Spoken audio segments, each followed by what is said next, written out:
Bonjour, Général Didier. Je vous remercie pour cet entretien pour le média polonais Wbrew Cenzurze. Bonjour madame. Vous Merci de m'entendre. m'entendez? Je Bonjour. vous entends. Très bien.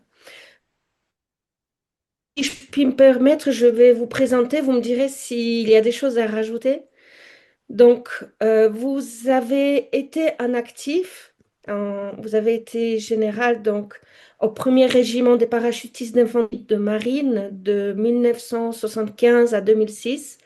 C'est un régiment de forces spéciales, infanterie, acquisition de renseignements, contre-terrorisme, libération d'otages. Vous êtes intervenu beaucoup en Outre-mer, en Afrique, Somalie, Rwanda, aussi en ex-Yougoslavie. Ensuite, à partir de 2006, vous avez fait de l'enseignement et vous avez écrit des livres. Donc, vous étiez chargé de cours en éthique, éthique dans les relations internationales, dans la prise de décision et puis l'éthique comportementale du cadre. Puis, vous vous êtes également engagé en politique. Notamment, vous avez été candidat aux élections législatives et à l'élection présidentielle en 2017. Est-ce que ce portrait est juste? Euh, bon, j'ai passé moins de temps que cela au premier régiment parachutiste d'infanterie de marine, mais ce n'est pas grave. Ce n'est pas grave, j'ai passé quand même D'accord. 10 ans de ma vie. Et puis, j'ai eu bien d'autres fonctions, mais ce n'est pas, ça va, madame, ça va très bien. Ça va très Ça bien. va très bien. D'accord. C'est une présentation globale, ça va. D'accord. Puis je citerai des livres. Vous en avez écrit sept parce que Oui, vous avez un projet pour la France. Donc, il y en a un qui s'appelle Rebâtir la France, projet présidentiel. Un oui. autre qui s'appelle, le tout récent, Apprends-lui à aimer la France, À des entrever? mémoires à un Oui, crevé, ouais, oui. c'est ça. Oui. Des mémoires personnelles et puis Oui. le souvenir de votre père qui avait également été résistant pendant la Deuxième Guerre mondiale. Et qui, je ne l'ai pas écrit, mais a été prisonnier des Allemands dans des mines de sel en Pologne. D'accord. Quelle mine de sel? En Vous Pologne. savez? Oui, d'accord. Voilà. Et il s'est évadé. Il s'est évadé. Il s'est évadé plusieurs fois, hein. Il J'ai s'est cru évadé 7 comprendre. fois, mais la dernière fois, il était donc prisonnier en Pologne. D'accord. Voilà. Nous, enfin, je souhaitais vous poser des questions par rapport sur le conflit ukrainien et plus précisément sur le plan de paix. Donc, nous assistons à une sorte de négociation publique. Le président Trump a mis sur la table 28 propositions. Tout récemment, l'Union européenne a fait des contre-propositions. Euh, qu'est-ce que vous pensez déjà de cette manière de procéder? Alors, elle ne va pas au fond des choses. D'abord, j'espère que ce plan de paix réussira pour mettre fin à cette guerre, mais ça ne serait, à mon avis, qu'une fin temporaire, parce que ça ne va pas au fond des choses. Parce que d'abord, ce plan de paix, certains disent qu'il est très favorable à la Russie. Non, financièrement, il est plutôt favorable aux États-Unis. Déjà, c'est important. Et puis,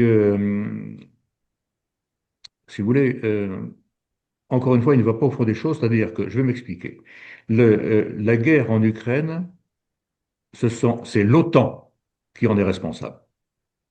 J'ai vécu l'époque où l'URSS s'écroulait et où la Russie avait du mal à se remettre en route, à émerger. Hein. Et puis, à ce moment-là, si vous voulez, euh, la Russie a demandé à intégrer l'OTAN dans une perspective de pacification globale. Et l'OTAN l'a refusé. Mhm. Et des Américains comme Wolfowitz, Brzezinski, etc., et d'autres, hein, considéraient que si la Russie comment dire, se redressait, il faudrait la détruire. Il faudrait la détruire. Il y avait même, je ne sais pas si c'était un plan élaboré, mais enfin, il y avait même une perspective de diviser la Russie en une multitude de petits États qui seraient tous passés sous la domination de l'OTAN et des États-Unis. Bon, eh bien, ça ne s'est pas passé comme ça, puisque nous avons l'OTAN a refusé l'entrée de la Russie dans l'OTAN, et puis avec le temps, si vous voulez, je crois que c'est Brzezinski qui écrivait que pour, euh, pour, euh, pour détruire la Russie, il faut faire la guerre en Ukraine. Hein. Et donc, je suis aussi Oui, témoin le du grand fait échiquier. que depuis maintenant 30 ans, hein, eh bien, l'OTAN, en particulier les Américains, mais pas que, aussi les Français, malheureusement, hein, ont fait ce qu'il fallait pour que la situation en Ukraine se détériore. Et puis, je sais, par exemple, que euh, Moscou, très souvent, a fait savoir aux Occidentaux, à l'OTAN en particulier, mais arrêtez, arrêtez, on ne pourra pas accepter ça éternellement, hein.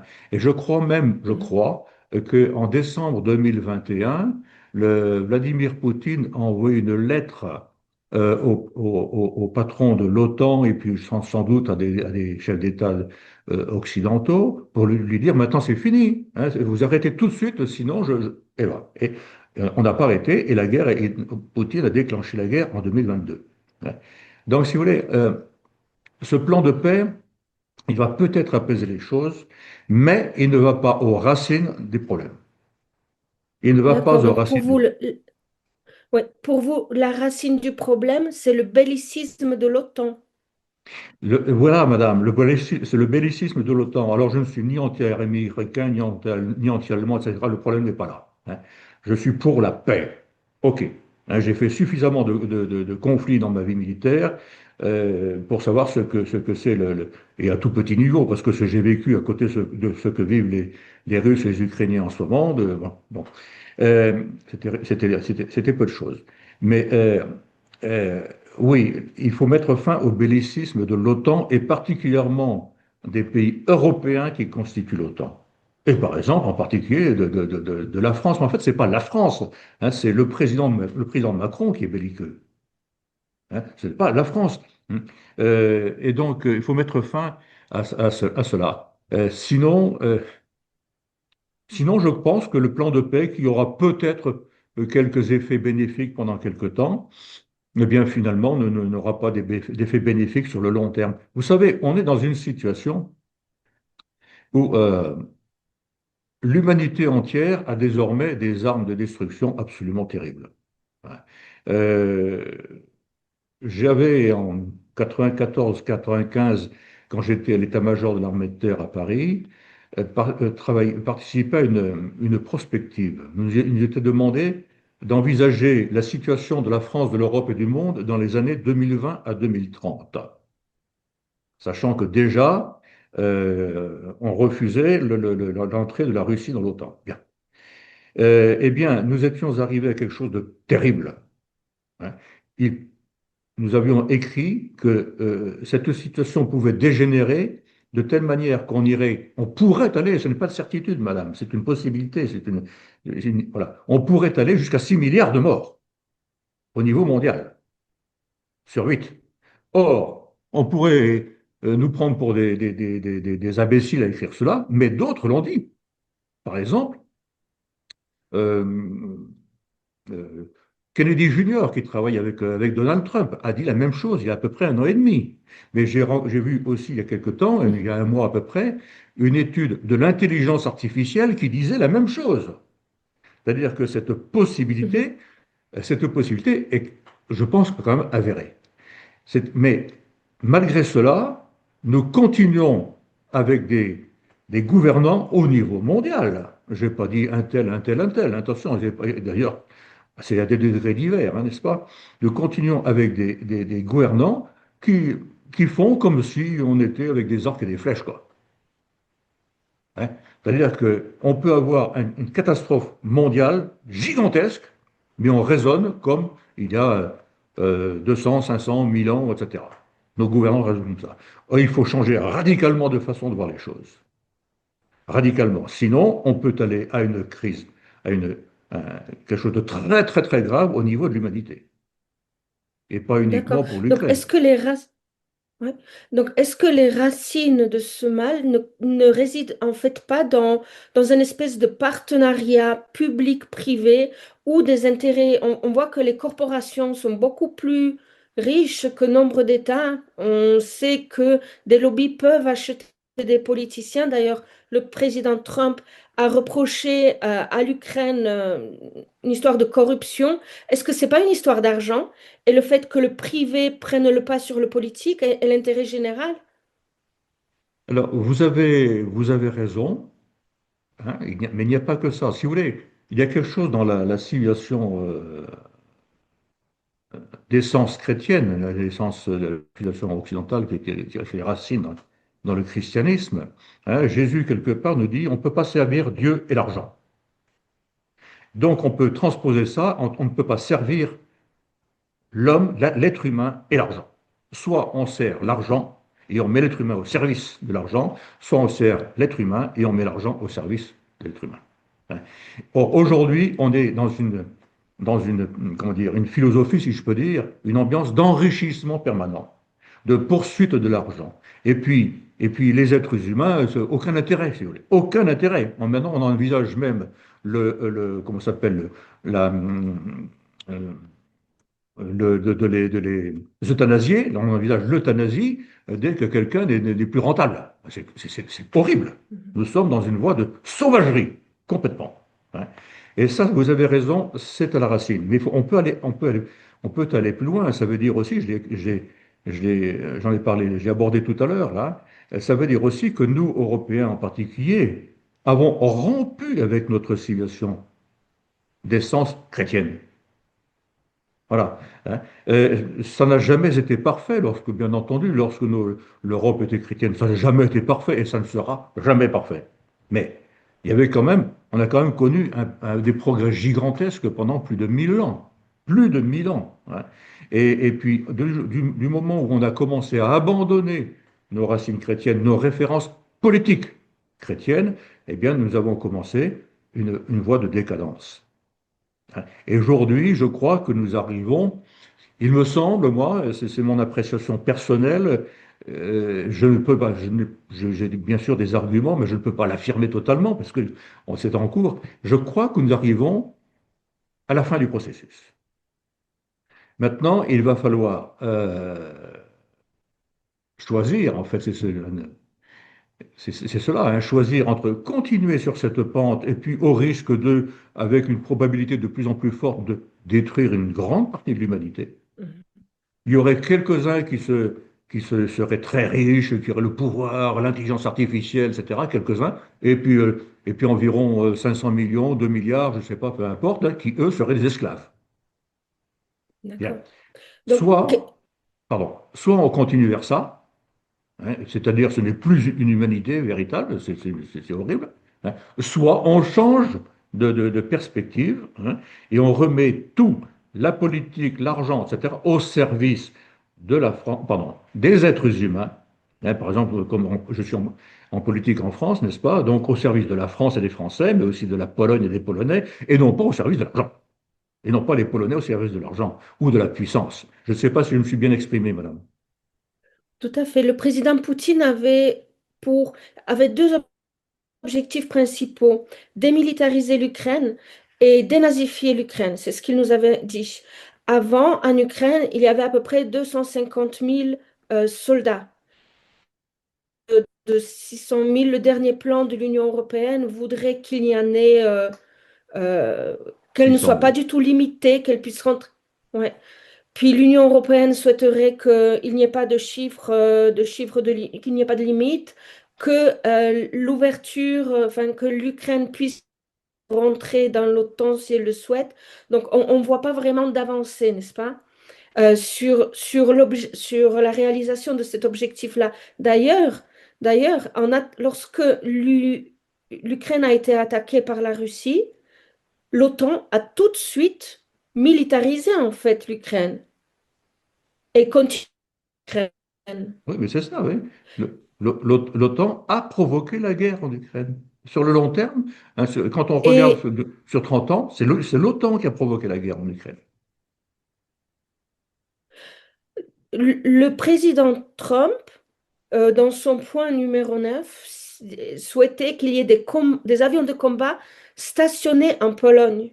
La Pologne n'a même pas été invitée à discuter à Genève avec les Européens par les Européens. En fait, on dirait que nous avons trois camps. Avant, l'administration Biden semblait beaucoup plus proche des Européens. L'administration Trump semble plus éloignée, en tout cas, une discussion sur, sur un sur une nouvelle architecture. Mais on ne voit pas la volonté vraiment de ne pas militariser, de ne pas militariser l'Ukraine. Donc, il me semble que, il n'y a pas lieu à ce que l'objectif du président Poutine soit rempli. Donc,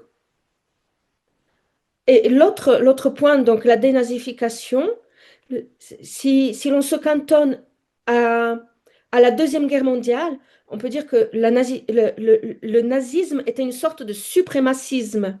Et ce suprémacisme, vous venez d'en parler, n'est-ce pas? Une, peu d'hommes qui détiennent le pouvoir et puis qui dirigent les autres, les euthanasies si nécessaire. Donc en fait, nous avons presque une Russie qui se met en position de défense d'une civilisation plus humaine. Qu'est-ce que vous pensez de ça? C'est très intéressant. C'est très intéressant, c'est en même temps assez potentiellement dramatique. Hein. Alors, comment m'exprimer? Euh, il y a tout, si vous voulez. Ah. Ça va être peut-être un peu long, hein, j'espère être compréhensible. Toutes les civilisations, tout au long de l'histoire, à part quelques-unes, très très peu, savent, tous les êtres humains savent qu'il y a le bien et le mal. Hein. Euh, et puis, beaucoup de religions l'ont personnalisé. Par exemple, pour les Juifs, c'est Yahvé et Baal. Pour les musulmans, c'est Allah et Iblis. Pour les chrétiens, c'est Dieu et Satan. Et tous ces gens-là, toutes ces civilisations, savent, disent, constatent que le bien et le mal sont en permanence en train de se faire la guerre. Bien.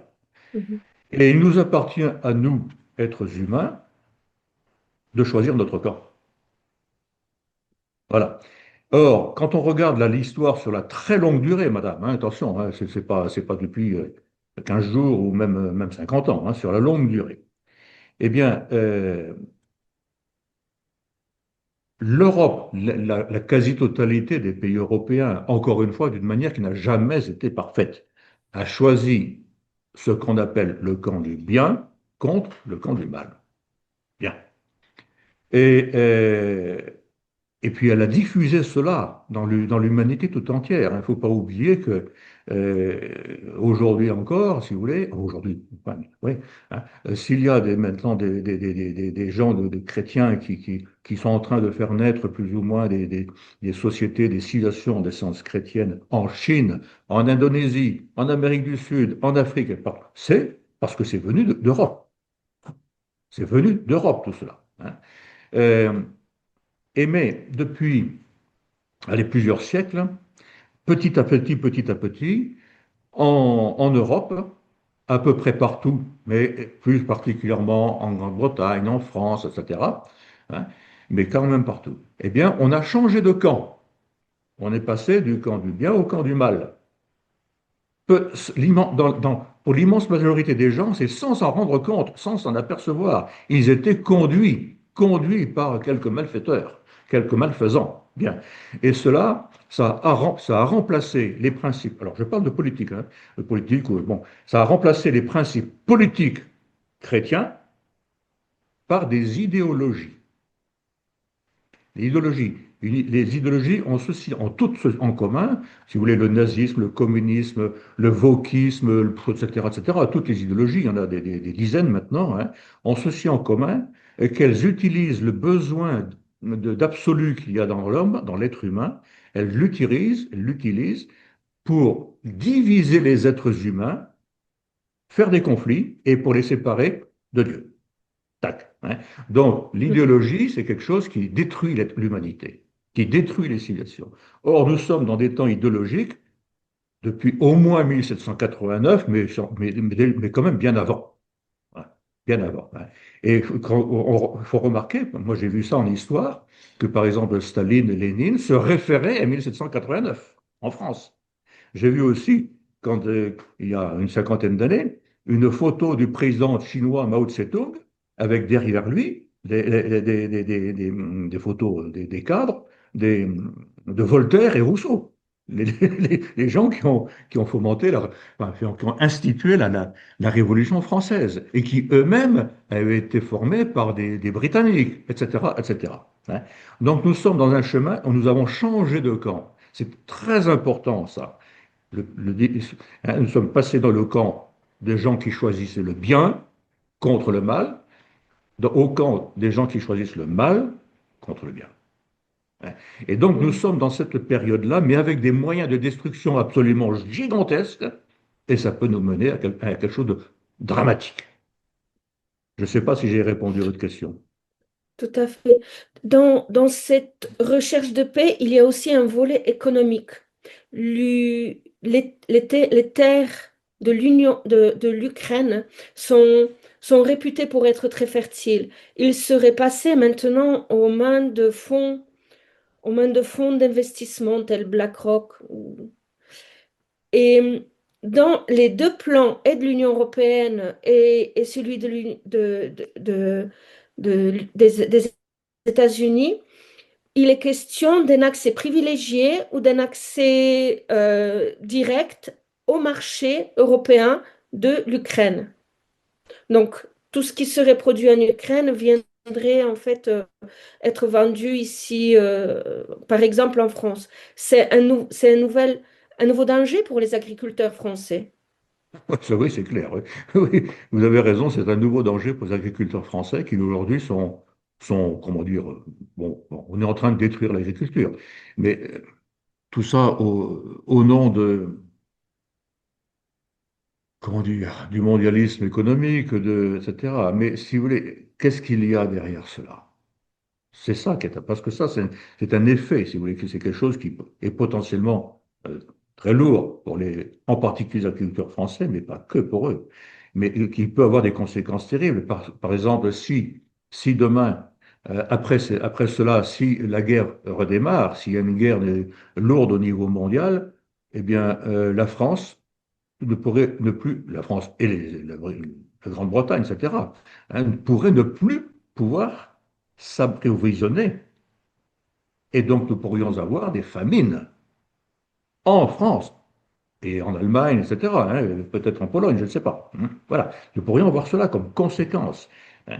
Mais encore une fois, qu'est-ce qu'il y a derrière? Eh bien, on préfère l'argent. Certains préfèrent l'argent, travaillent uniquement pour l'argent et non pas au service de la nation, des nations, et puis par exemple des Français, des Polonais, etc. Hein, et c'est une déviation radicale de la politique. La vocation de la politique, c'est de servir. Nous avons ça. Ça, voyez-vous, c'est un. J'étais beaucoup plus jeune que maintenant. C'est un intellectuel musulman qui m'a fait comprendre ça au Liban. Hein. Donc, nous parlions politique, hein, on parle d'autres choses, et puis il me dit, mais la différence euh, entre la conception musulmane de la politique et la conception chrétienne de la politique est très simple. Chez nous, le chef prend le pouvoir pour se servir. Éventuellement, il détruit, il tue pour se servir lui. Chez nous, chez les musulmans. Bon, c'est pas toujours comme ça dans les faits, mais si vous voulez, c'est l'essence. Hein.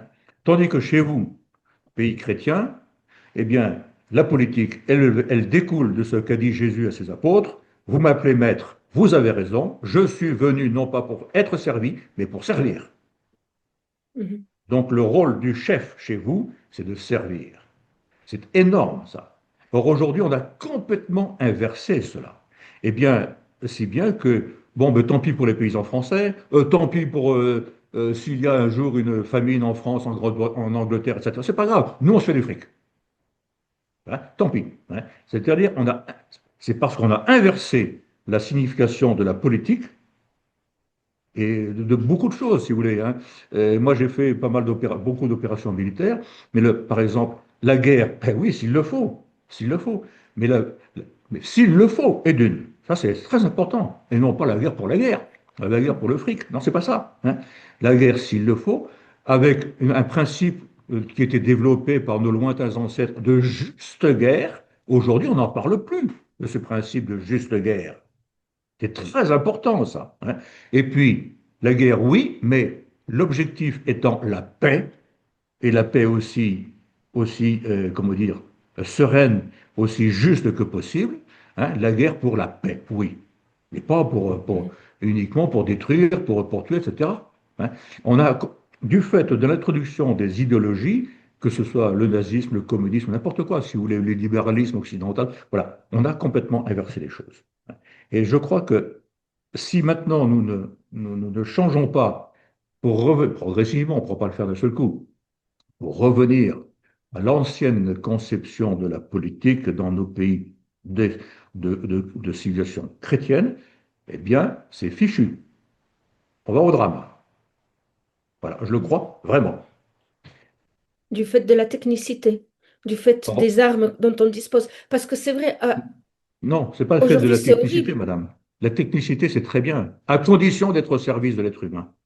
Prenez l'intelligence artificielle. C'est une découverte absolument magnifique. C'est magnifique, hein. Mais si on le met au service de l'être humain, ben, ça va être fantastique. Si on ne le met pas, eh bien, quelques-uns s'en serviront et tous les autres seront en esclavage. C'est ça qui va se passer. Ouais. Euh, d'accord.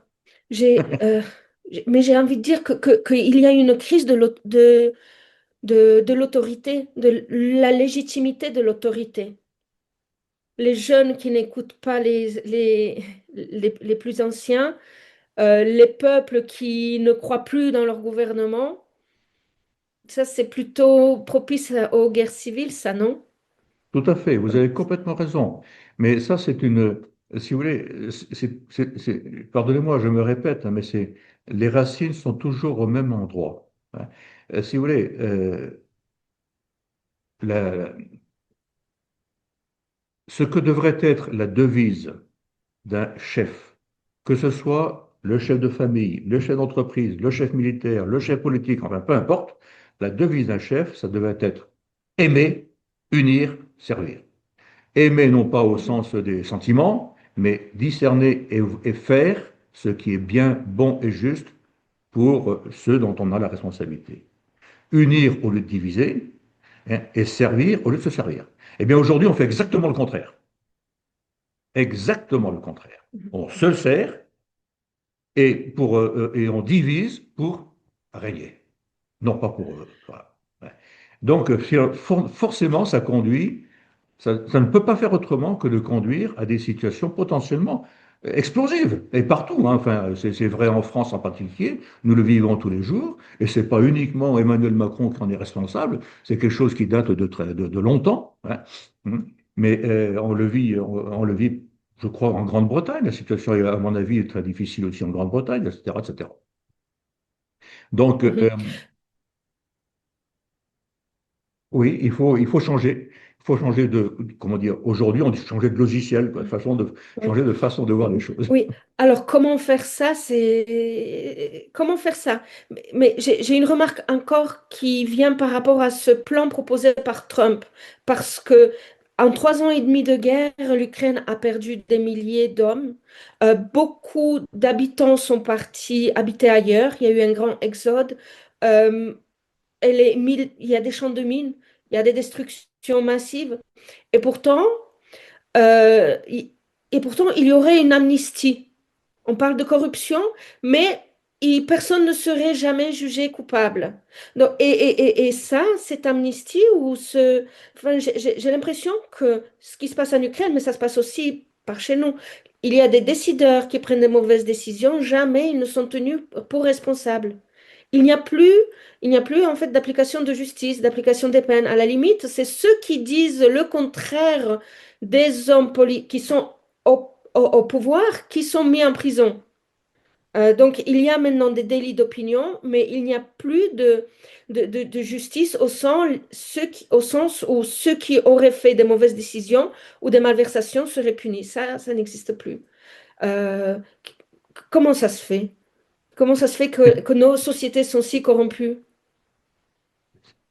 Toujours toujours pour la même raison, Toujours hein. la même raison. C'est toujours la même raison, fondamentalement, c'est toujours ça. Alors donc, on arrive à des choses comme ça parce que les gens qui ont pris les mauvaises décisions se protègent.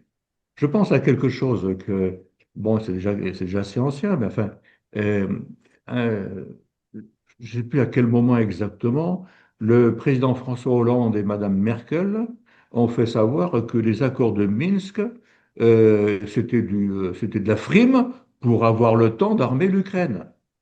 Donc, d'une manière complètement indirecte, ils avouent, eux, qu'ils voulaient armer l'Ukraine dans une perspective de guerre avec la Russie.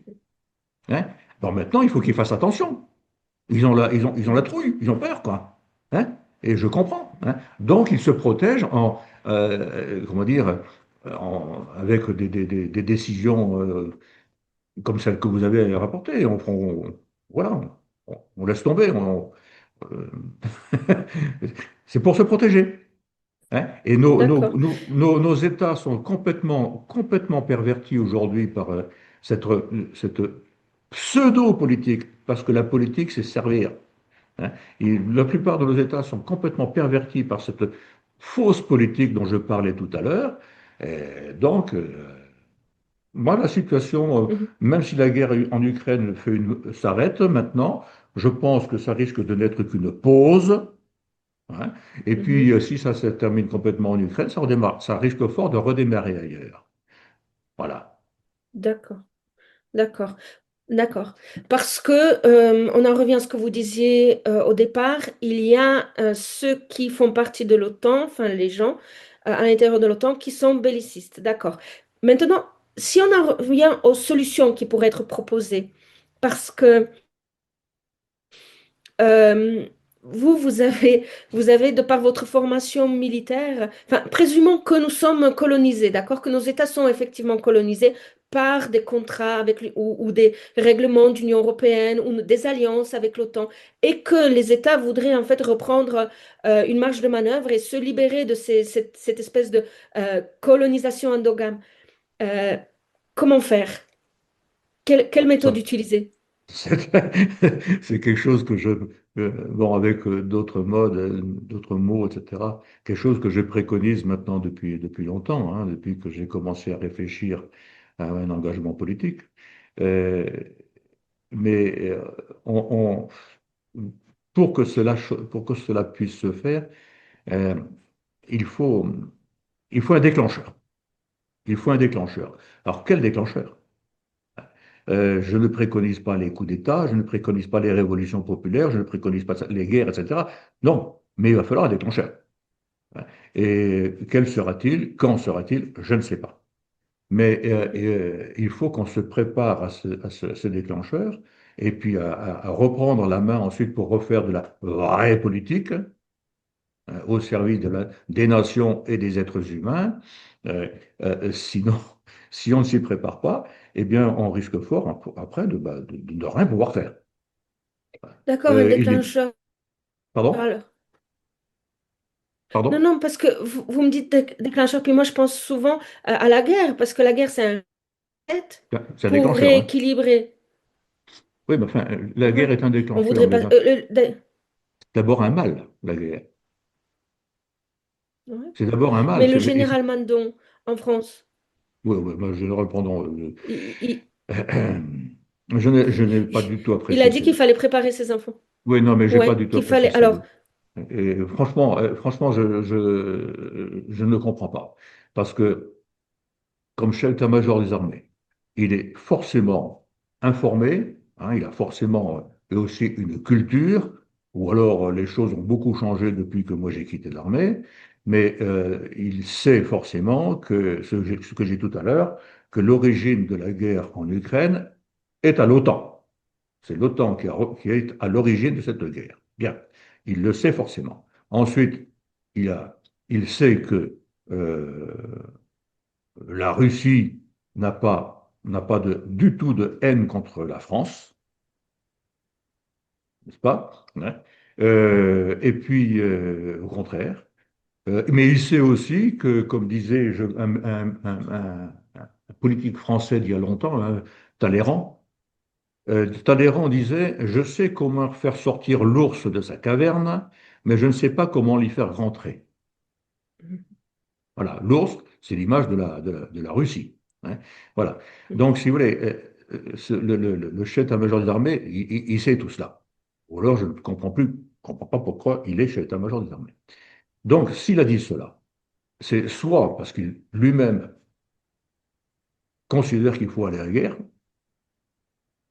soit parce qu'il en a reçu l'ordre du président Macron. Alors moi, je dis tout de suite que si Donc, j'avais reçu un ordre comme celui-là, j'aurais instantanément démissionné et je l'aurais fait savoir publiquement.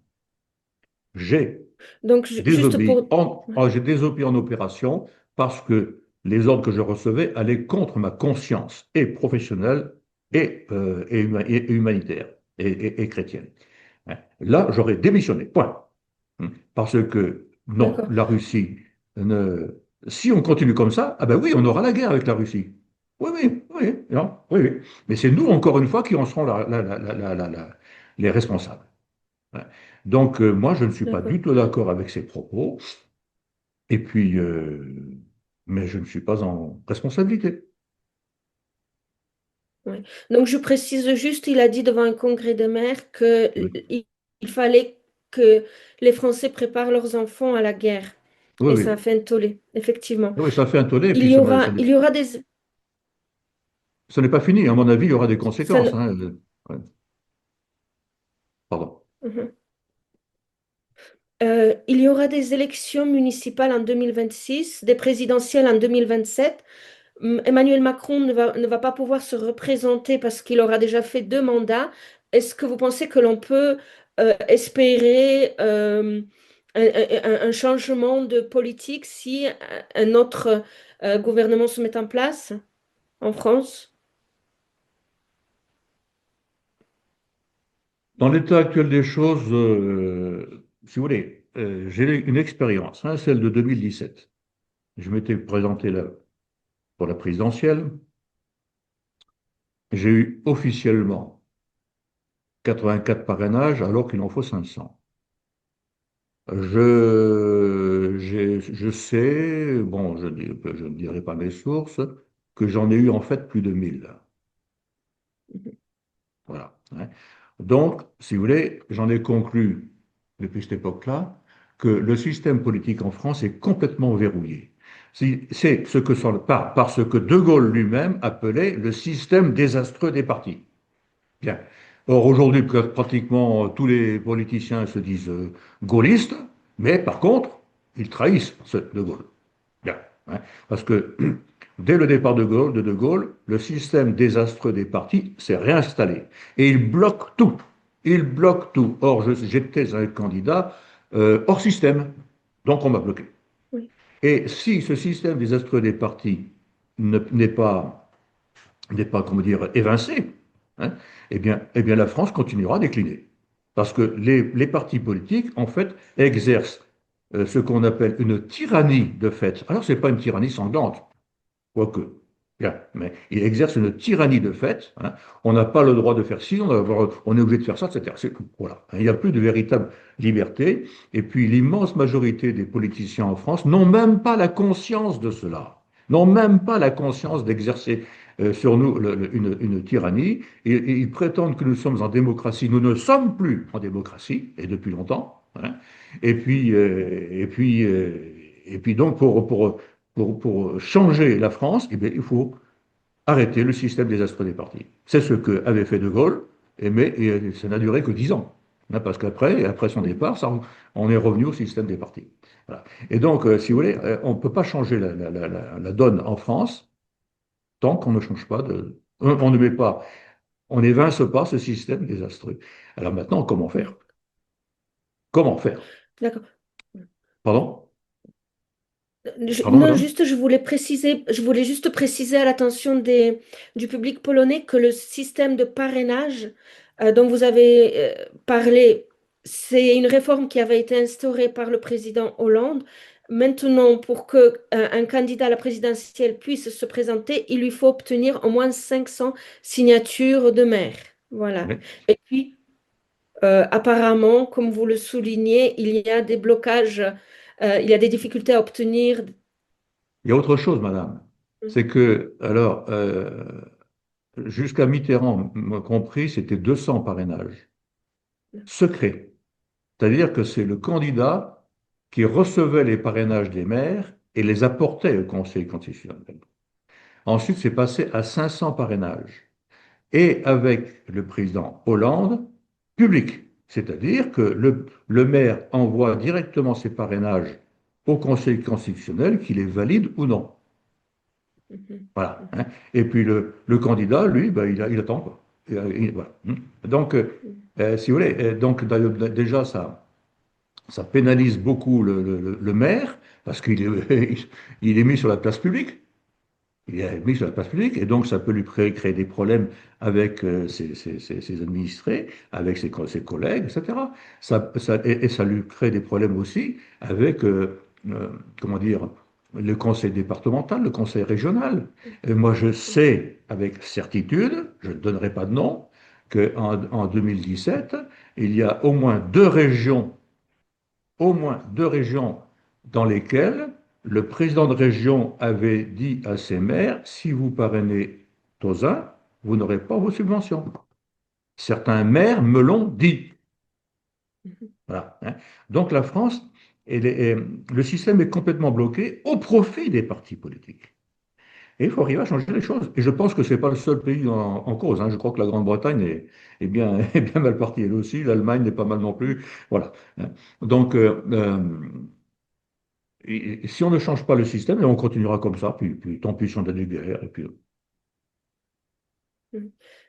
Euh, Sauf erreur, lorsque De Gaulle est revenu d'Angleterre, il a pu s'appuyer justement sur l'administration, les préfets, pour maintenir le pays, ne pas le laisser aux mains de l'AMGOT américain, donc le Government, hein. gouvernement qui souhaitait parallèle, qui souhaitait prendre possession un peu de la France. Vous pensez que que l'administration est toujours, euh,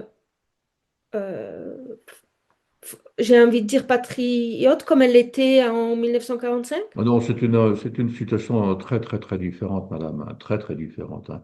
Mhm. On sortait d'une occupation allemande, de la guerre, etc., etc., guerre militaire.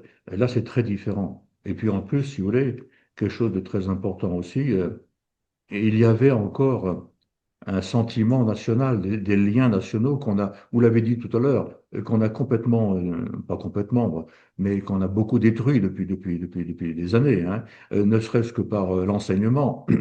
Écoutez, l'enseignement aujourd'hui, c'est une véritable catastrophe en France, hein. Alors que Mhm. nous avions un enseignement absolument remarquable il y a encore 30 ou 40 ou 50 ans, maintenant c'est une catastrophe. Bien, les ENA, qu'on appelle l'École nationale d'administration, moi j'appelle l'École nationale d'analphabétisation, d'abrutissement. Voilà, hein. Et puis c'est partout pareil, dans les écoles. Bon, voilà. C'est-à-dire qu'aujourd'hui, euh, la situation est très différente. Et puis, euh, c'est- il y a bien sûr, il y a toujours des gens qui ont la France vissée au cœur, j'en fais partie, hein, et qui sont vraiment prêts à se donner pour le pays. Mais il y a aussi ce système désastreux des partis, plus tout ce qu'il y a derrière tout cela, etc., etc. Toutes les idéologies, D'accord. hein, les francs-maçons, hein, on n'en parle jamais, voilà, et qui sont derrière tout Mhm. cela et Des qui... clubs de bon, pensée. pardon? D'accord. Des Pardon? clubs de Je disais, vous disiez Oui, oui. franc-maçon, je disais des clubs de pensée, d'idéologie Des clubs de qui font pensée, des clubs des. d'idéologie qui ne pensent comment dire, qu'à développer leur idéologie pour régner, mais pour régner d'une Mhm, manière tyrannique. mhm, Voilà. mhm. D'accord. Aujourd'hui, j'ai écrit il y a quelque temps, et je maintiens l'idée, que aujourd'hui, dans beaucoup de pays occidentaux, notamment la France, beaucoup de pays occidentaux, je ne connais pas, je ne suis jamais allé en Pologne, madame, hein, donc je ne sais pas si c'est pareil, mais je crois que non. Dans beaucoup de pays occidentaux, l'être humain n'est plus désormais qu'un producteur-consommateur avant Mhm. de devenir un vieux truc bon pour l'euthanasie, parce qu'il coûte plus qu'il ne rapporte. Mhm. Voilà, hein. Et donc, ça, c'est absolument dramatique. Là, il faut changer radicalement. Alors maintenant, comment faire? Ben, il faut avoir des patrons pour cela, hein. Il faut avoir des gens pour cela Mhm. qui sont prêts à se donner vraiment, mais avec le sens du devoir, c'est-à-dire je suis ici pour gouverner, et la politique, gouverner, ça veut dire servir, et non pas se servir. Ça veut dire unir, et non pas Mhm. diviser. Voilà, C'est hein. juste. Et, mais ça, C'est juste. maintenant, il y en a en France, il y en a partout d'ailleurs, hein. Non, faut les mettre au pouvoir, hein, c'est pas facile. D'accord. Donc, il faut remettre l'église au milieu du village, l'être Faut humain remettre- au centre de voilà, tout. il faut remettre Voilà. l'église au milieu du village. D'accord. Je vous remercie beaucoup pour cet entretien. Madame, C'est... merci beaucoup, et puis à votre disposition si vous voulez recommencer. D'accord. Merci. Volontiers. Volontiers. Au Très revoir, madame. volontiers. Au revoir.